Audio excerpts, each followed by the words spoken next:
지난 금요일과 토요일 1박 2일 동안 경기도 양주 예담원에서 2024년 구역장 권찰 수련회를 하고 돌아왔습니다. 구역기를 섬기는 구역장 권찰 우리 사역자들 89명이 참석하였습니다. 그래서 새 구역교회를 위해서 함께 기도하고 또 하나님을 구하면서 은혜를 나누는 귀한 시간이었습니다. 참석하신 모든 구역장과 권찰 우리 사역자들에게 감사드리고 또 그 은혜를 주신 하나님께 감사를 올려드립니다. 이번 2024년 구역장 권찰 수련회는 새롭게 만나는 구역교회라는 주제로 함께 모였습니다. 사실 코로나 이후에 구역교회 모임이 많이 힘듭니다. 다들 바빠서 모이기가 여간 쉽지 않고요. 또 멀리 사시는 분들이 모여있는 그런 구역교회도 있고 또 이동하기 어려우신 우리 시니어 교우들이 있는 구역교회도 있습니다. 그러다 보니 구역교회를 섬기는 구역장 권찰 사역자들이 무척 힘들어합니다. 그래서 올해 구역교회를 시작하면서 열심히 해야겠다. 올해는 어떤 사역을 할 수 있을까? 이런 기대보다도 걱정과 염려를 더하는 것이 사실입니다. 이것이 우리 구역교회의 현실입니다. 그래서 우리 교우들께서도 바쁘시겠지만은 함께 공감하고 기도하면서 새해에는 새롭게 만나는 기쁨 넘치는 구역교회를 함께 이루어갈 수 있기를 간절히 소망합니다. 이번 수련회에서 구역장과 권찰 사역자들은 우리 시대의 어려운 삶과 상을 함께 살펴보았습니다. 정말 어려운 시대로 우리가 살아가고 있음을 깨닫게 되었고요. 또 성경 말씀을 통해서 구역과 구역교회에 또 새로운 사역을 함께 나누고 기도하였습니다. 강의를 듣고 이제 조별로 모여서 또 이야기를 많이 나누었습니다. 고민을 털어놓고 아픔을 서로 나누었고요. 또 서로 이야기를 듣고 서로를 격려하고 축복하는 귀한 시간을 가졌습니다. 이번 수요일 하면서 모든 구역장 권찰이 이구동성으로 말한 부분이 있습니다. 목사님 많이 힘듭니다. 구역교 사역이 결코 쉽지 않습니다. 인간적인 눈으로 바라보게 되면은 감당하기가 여간 어렵지 않다는 고백을 이렇게 다 토해내었습니다.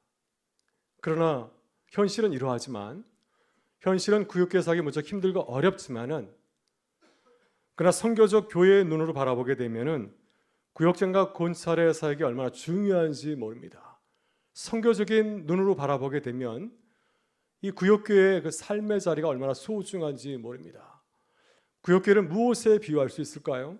이것은 사막의 오아시스와 같은 그런 존재를 할 수가 있습니다.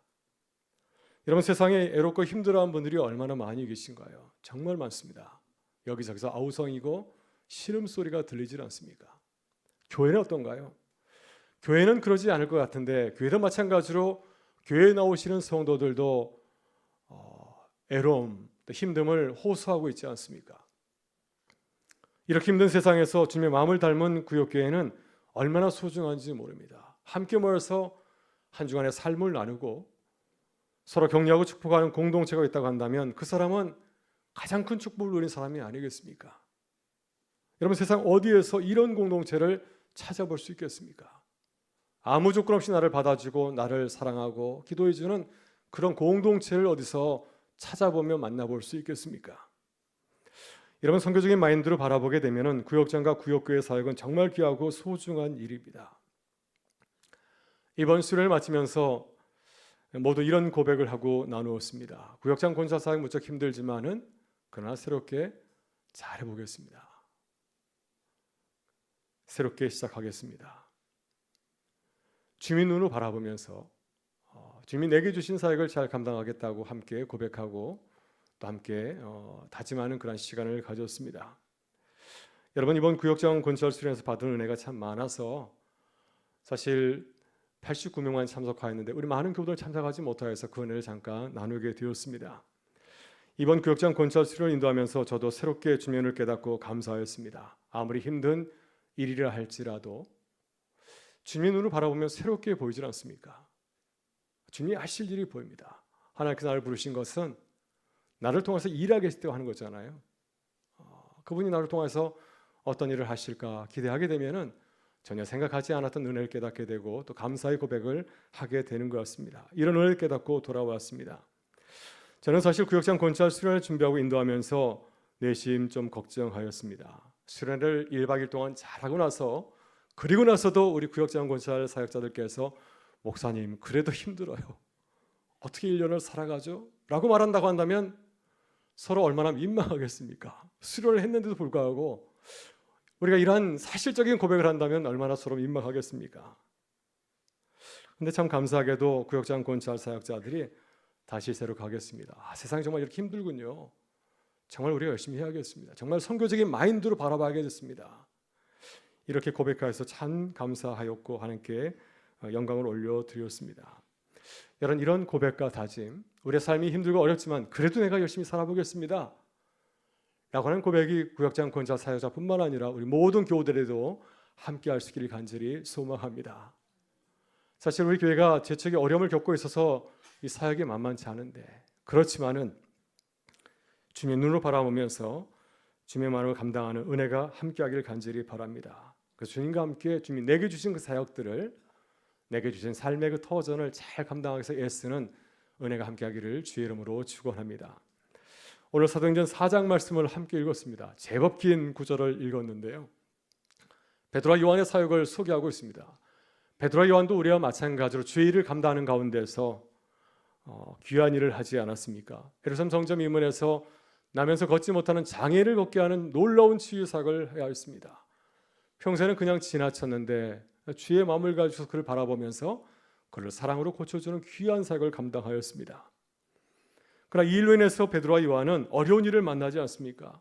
성전 지도자들, 특별히 사두개인들, 이들은 부활을 믿지 않았는데 이 제자들이 와서 부활을 얘기하니 그것이 마음에 걸려서 그들을 붙잡아서 구금하였고, 또 다음날 아침 이제 그들을 공회 앞에서 소집하여서 그들을 신문하였습니다. 7절을 보게 되면 그들을 이렇게 신문하지 않습니까? 너희가 무슨 권세와 누구의 이름으로 이 일을 행하였느냐.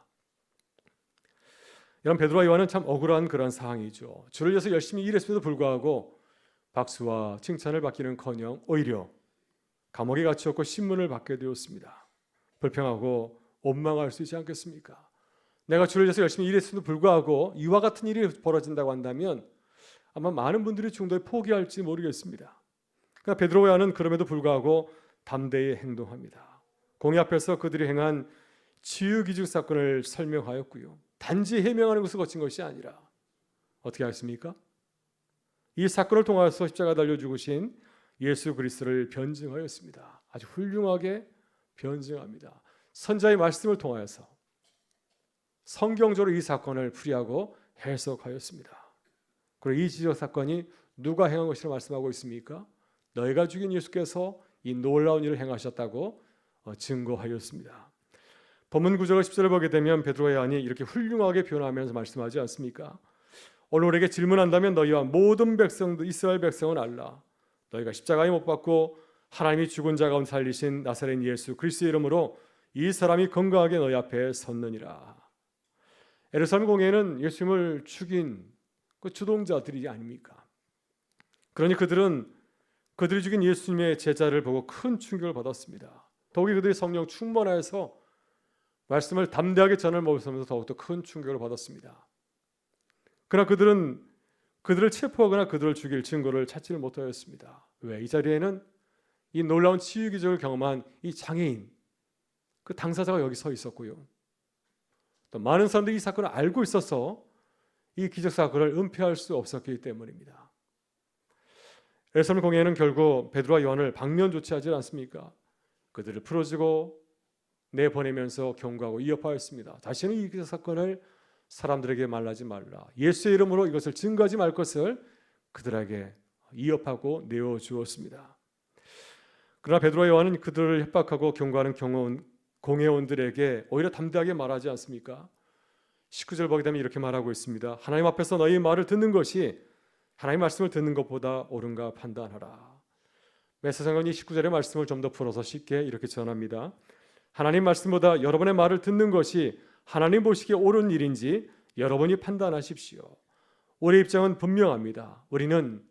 우리가 보고 들은 것을 말하지 않을 수 없습니다. 담대하게 증거하였습니다. 우리가 너희 말을 듣는 것보다도 하나님 말씀을 듣고 따르는 것이 우리에게 옳다. 우리는 이를 감당하겠다 하면서 담대하게 말합니다. 여러분 어떻습니까? 베드로와 요한은 주의 일을 열심히 하다가 고초를 당하였습니다. 앞으로 계속해서 이런 사역을 감당하게 되면은 이와 같은 일이 또 벌어지지 않겠습니까? 더 힘든 일을 겪을지 모릅니다. 지금은 방염되었지만은 다음에는 이제 감옥에 갇혀서 큰 일을 겪을 수 있지 않겠습니까?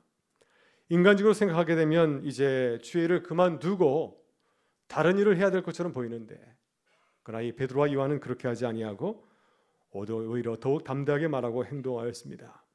오늘 주님께서는 이 베드로와 요한의 모습을 우리에게 보여주고 있습니다. 여러분, 우리도 주일을 하다 보면은 어려운 일을 만날 때가 참 많이 있습니다. 늘 좋은 일만 있는 것이 아니고 또 때로는 우리에게 생각할 때는 참 억울하다라고 생각할 정도로 힘든 일도 만나지 않습니까? 여러분, 그렇다고 한다면 베드로와 요한처럼 어떻게 억울한 일을 만날 때 행동해야 되겠습니까? 어떻게 베드로와 요한은 이런 일을 만나고도 담대하게 말하고 행동할 수 있었을까요? 이 시간 베드로와 요한의 모습을 믿음으로 바라보면서 주님의 뜻을 함께 나눌 수 있기를 바랍니다. 먼저 우리는 고난을 만날 때 믿음으로 바라보아야 됩니다. 우리는 어려운 일을 만나면 어떻게 생각하시나요? 우리는 지금 내게 닥친 일을 부각해서 생각하고 그러지 않습니까? 왜 나에게 이런 일이 벌어졌을까? 그 일을 골똘히 생각하지 않습니까?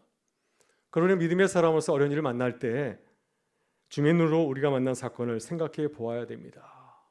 그래서 큰 그림으로 이것을 바라봐야 됩니다. 주님께서는 어떤 계획을 갖고 계시는데 이런 일을 나에게 주셨을까? 주님의 눈으로 크게 바라볼 필요가 있습니다.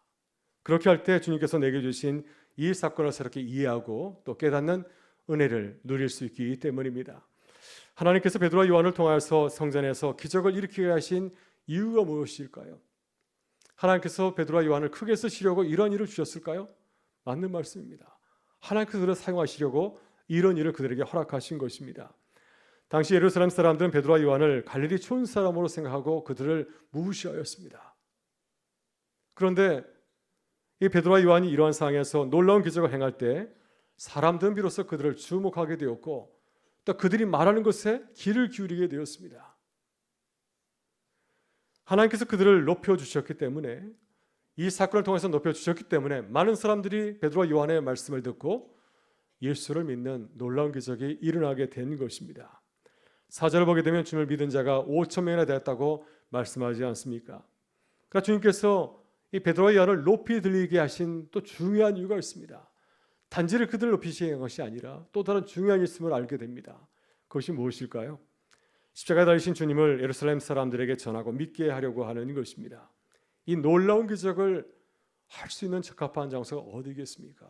어떤 장소, 어떤 기적을 베풀어야 많은 사람들이 예수님을 바라보며 그 복음의 내용을 들을 수 있을까요? 우리가 유대 지역을 살펴보게 되면 가장 좋은 곳이 바로 이 예루살렘 성전임을 알 수가 있습니다. 여러분, 예루살렘 성전은 많은 사람들이 모이는 곳이고 날마다 제사를 드리고 또 순례자들이 찾아오는 곳이 아닙니까? 또 그것은 누가 지내고 있습니까? 예수님을 십자가에 못 박게 한 이 성전 지도자들이 살고 있는 곳이 아닙니까? 본문 5절에 나온 대제사장 안나스와 가야바는 전현직 대제사장이었습니다. 그들이 주모해서 예수님을 십자가에 못 박게 한 것입니다. 오늘 본문을 보게 되면 베드로와 요한이 성전 미문에서 장애인 거린을 치유하였을 때 성전이 발칵 뒤집히게 되었고요. 성전 지도자들이 다시 한번 모이게 되었습니다. 예수님을 신문하였던 공회원들이 다시 모이게 되었을 때 그들이 모여서 의논하는 것이 무엇이었습니까?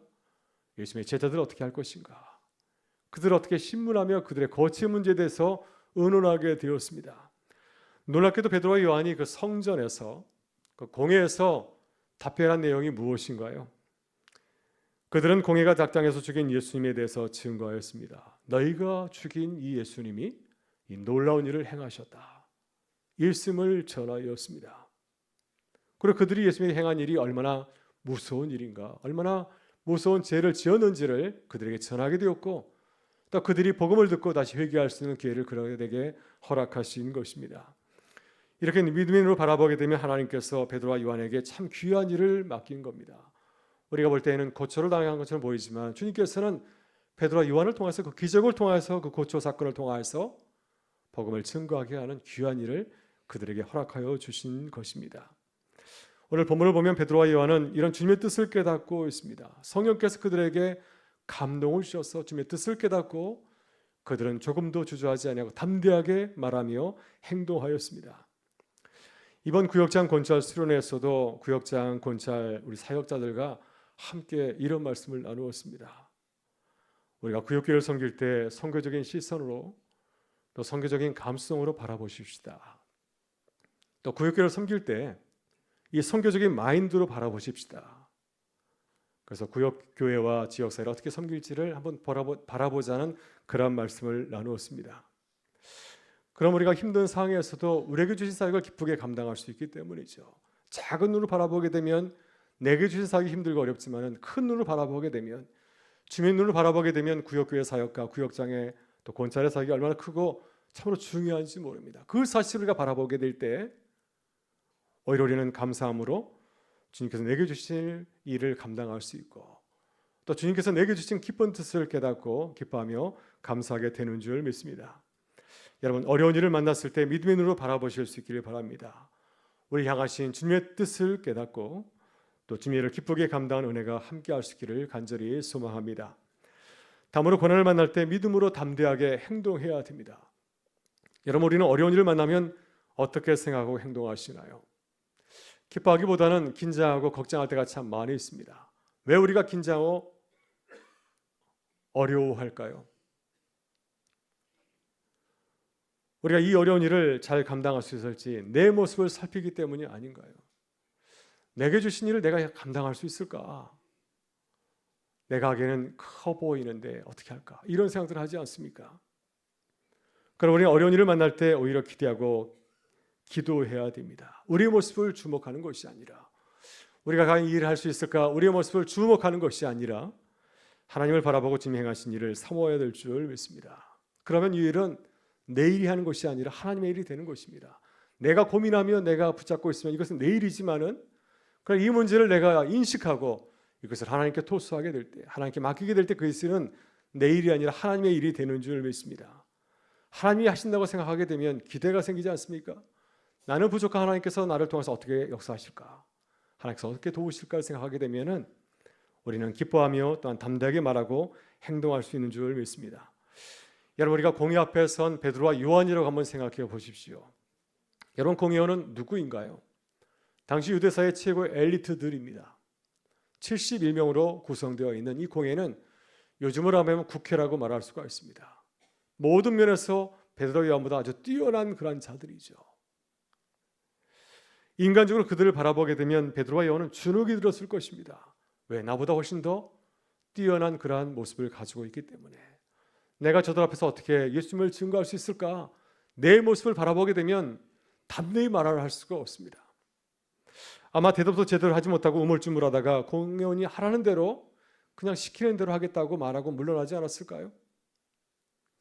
그러나 베드로와 요한은 공회원을 바라보지 아니하고 부활하신 주님을 바라보았습니다. 그리고 그 자리는 신문 받는 자리가 아니라 주님을 대변하는 자리로 생각을 하였습니다.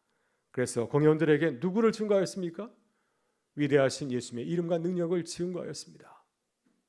이렇게 주님을 바라보고 주목하기 때문에 그들은 공회에서 놀라운 복음을 증거하는 전도자로 새롭게 거듭날 수 있게 되었습니다. 그 신문의 장소가 복음을 증거하는 공간으로 새롭게 변화하게 되었습니다. 마가복음 13장 9절 이하를 보게 되면 예수님께서 베드로와 요한이 이런 일을 당할 줄 아시고 미리 말씀하였습니다. 공생의 기간 동안 이런 말씀을 하였습니다. 너희가 이런 일을 만나거든 두려워하지 말라. 성령께서 너에게 할 말을 주시리라 말씀하지 않았습니까? 마가복음 13장 11절에서 이렇게 말씀하십니다. 사람들이 너희를 끌어다가 넘겨줄 때 무슨 말을 할까 미리 염려하지 말고 무엇이든지 그때 너에게 주시는 그 말을 하라. 말하는 이는 너희가 아니요 성령이시니라. 아멘. 우리는 그러나 사람들 앞에서 말을 하게 될 때 늘 두려운 마음이 들지 않습니까? 걱정하고 염려하는 마음이 생깁니다. 준비가 부족하게 되면 더 많이 걱정하죠. 내가 준비를 하지 못했는데 어떻게 잘할 수 있을까?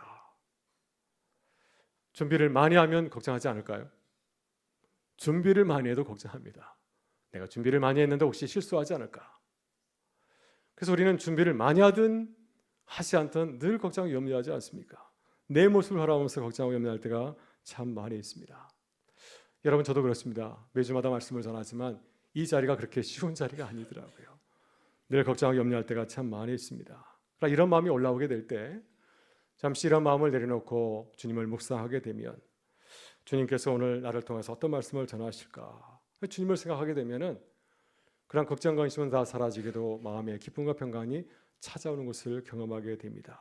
그리고 내 모습을 주목하는 것이 아니라 그분이 일하신 것을 보고 깨닫게 되는 기쁨을 누리게 됩니다. 여러분 그렇습니다. 어려운 일 만났을 때 내 모습 너무 오래 묵상하지 마시길 바랍니다. 우리 자신은 묵상의 대상이 아닙니다. 우리 자신을 너무 묵상하게 되면 어떤 결과가 일어나게 되겠습니까? 겸손이 지나서서 자존감과 자신감을 잃게 될 수가 있습니다. 여러분 그래서 어려운 일을 만났을 때 주님을 먼저 바라보며 주님이 행하실 일을 묵상하고 기도하실 수 있기를 바랍니다. 성령께서 우리를 통해서 어떤 일을 이루어 가실까? 정말 이 일은 힘들고 어려운데 주님께서 나와 함께 하시면 주님께서 어떻게 도우실까? 생각하게 될 때 우리가 기쁘고 감사하게 될 줄 믿습니다. 주님을 바라보면서 주님이 하실 일을 생각하면서 기뻐하고 감사하는 우리 모든 교우들의 삶이 될 수 있기를 주의 이름으로 축원합니다. 마지막으로 고난을 만날 때 하나님의 일하심을 믿어야 됩니다. 우리는 어려운 일을 만날 때 누구를 믿고 의지하나요? 누가 먼저 가장 생각이 나십니까? 우리는 사람을 믿는 사람이 아니죠. 사람 의지하는 사람이 아닙니다. 우리 하나님을 믿는 사람들이고 하나님께서 우리와 함께 하시고 우리를 통해서 이 일하심을 믿는 자들이 아닙니까? 성령께서 우리에게 찾아오셔서 우리를 도우시는 분임을 믿는 자들인 줄 믿습니다. 따라서 우리는 어려운 일을 만날 때 하나님을 더욱 믿고 의지해야 됩니다. 이것이 우리들이 고난을 만났을 때 승리하는 이 성도의 비결인 줄 믿습니다. 오늘 본문을 묵상하면서 잠시 생각해 보았습니다. 베드로와 요한은 예루살렘 성전에서 어떻게 담대하게 저렇게 할 수 있었을까? 어떻게 공의 앞에서 두렵지 아니하고 떨지 아니하고 담대하게 주님을 증거할 수 있었을까? 이런 생각을 해보았습니다. 오늘 본문을 보면 베드로와 요한은 하나님의 일하심을 분명히 믿고 있습니다. 성전 유물에서 이 놀라운 기적을 행한 것은 내가 아니라 주님이라 말씀하지 않습니까? 예수 이름을 선포하게 될 때 그 이름의 기적이 나타나게 되었다고 말씀하고 있고요. 또 주님만이 우리를 구원하시는 유일한 이름이라고 믿고 있습니다. 세상에 믿을 것이 아무도 없고 오직 예수의 이름만이 우리를 구원할 수 있다고 그는 강력하게 증거하였습니다. 이렇게 주님의 일하심을 믿고 고백하였기 때문에 베드로와 요한은 예루살렘 공회 앞에서 두려워하지 않았습니다. 하나님이 하실 일을 믿으면서 담대하게 이렇게 선포하지 않습니까? 하나님 앞에서 너희의 말을 듣는 것이 하나님 말씀을 듣는 것보다 옳은가 판단하라. 베드로와 요한이 하나님의 일하심을 믿고 행동하게 될 때 하나님께서 어떻게 하셨습니까? 하나님께서 역사하셨습니다. 처음 그들이 붙잡혔을 때 예루살렘 성전 공회는 그들 함부로 하려고 했습니다. 그러나 성령 충만하여서 대답하는 그 모습을 바라보면서 마음을 적게 되지 않았습니까? 그래서 그들의 한 것이 아니라 그들을 다 박멸하지 않았습니까? 하나님의 일하심을 믿고 행동하게 될 때 세상의 권세가들, 세도가들이 그들을 함부로 하지 못하고 무력하게 그들을 다시 내놓는 그런 결과를 맞이하게 되었습니다. 여러분 저도 이번 수련회를 준비하면서 하나님의 일하심을 보고 경험하였습니다. 이번 구역장 곤찰 수련회에서 제가 3번 강의를 하였는데요. 마지막 강의는 선교적 교회와 구역교회에 대한 말씀을 함께 나누었습니다. 말씀을 준비하면서 이런 생각이 갑자기 들었습니다. 선교적 교회, 혹시 우리 구역장 곤찰 우리 사역자들이 듣고 목사님 그게 우리가 무슨 상관이 있습니까? 구역교회가 우리 일도 바쁜데 선교적 교회까지 해야 되겠습니까? 라고 묻는다고 한다면 제가 얼마나 난처하고 힘들까요? 이런 생각이 잠깐 들어서 제가 기도하였었는데 마지막 강의를 마치고 조별 모임을 하고 나서 조별 발표할 때 제가 깜짝 놀랐습니다. 많은 분들이 나와서 발표를 하면서 이번 수련회 가운데서 선교적 교회에 대해서 큰 감동과 도전을 받았다는 말씀을 하였습니다. 우리 권사님 중에 한 분은 은퇴를 앞두고 계시는데 이분이 이런 말씀을 하였습니다. 3, 4년 전에 목사님께서 이런 선교적 마인드에 대해서 말씀해 주었다고 한다면 나의 구역장의 삶이 전혀 달라졌을 터인데 왜 이제서 말씀하셨습니까? 이렇게 해서 제가 할 말이 없었습니다. 그래서 이번에도 제가 참 믿음이 없는 목사구나 사실을 다시 깨닫게 하셨습니다. 하나님께서 일하시고 계시는구나 것을 깨닫고 하나님께 감사를 올려드렸습니다. 사랑 교회 여러분, 하나님께서 우리에게 어려움을 주시는 이유가 무엇일까요? 우리를 사랑하시기 위해 때문입니다. 두려움 없는 믿음을 주시려고, 담대하게 세상을 살아가게 하시려고 우리에게 잠시 어려움을 내어주시는 줄 믿습니다. 여러분, 어려움을 찾아왔을 때 주님을 바라보며 주님과 특별한 시간, 특별한 만남의 시간을 가질 수 있기를 바랍니다. 그래서 주님과 함께 좋으신 주님, 내게 일하신 그 주님을 담대하게 증거하는 삶이 되실 수 있기를 주의 이름으로 축원합니다.